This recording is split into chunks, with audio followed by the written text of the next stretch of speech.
crunch talks between the UK and EU will soon begin in a bid to secure a post-Brexit agreement over Gibraltar. The British Overseas Territory is not covered by the UK's Trade and Cooperation Agreement, and separate negotiations with the EU are set to take place to agree on a post-Brexit treaty. Following several delays, which were condemned by Madrid and London, the European Commission is now expected to publish its negotiating mandate next week, which will then be approved by the Council. A framework agreement was agreed between Britain and Spain on December 31 last year to outline Gibraltar's future relationship with the EU ahead of a treaty being agreed.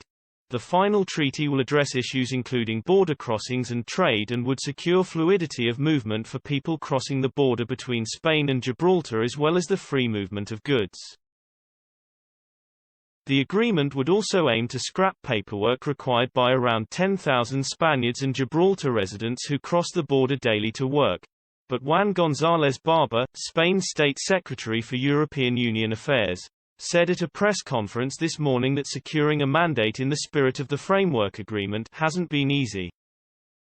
He added, "It's taken a long time because it hasn't been easy to convey the spirit of the New Year's Eve agreement to Commission officials. Because in many aspects, it will mean creating an ad hoc regime.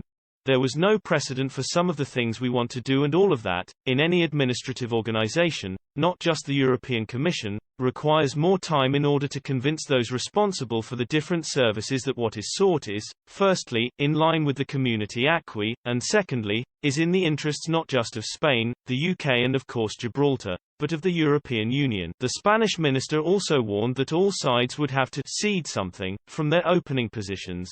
He said, "A negotiation will commence and each side will have its own mandate and an idea of what, at the end of it, will be the landing zones where positions can converge.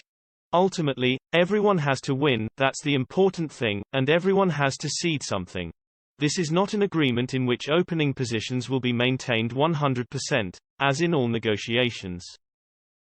But the UK government is urging Brussels to respect the ROC's sovereignty ahead of the talks, with a UK government source adding, "Any treaty will ensure the sovereignty of the ROC is respected."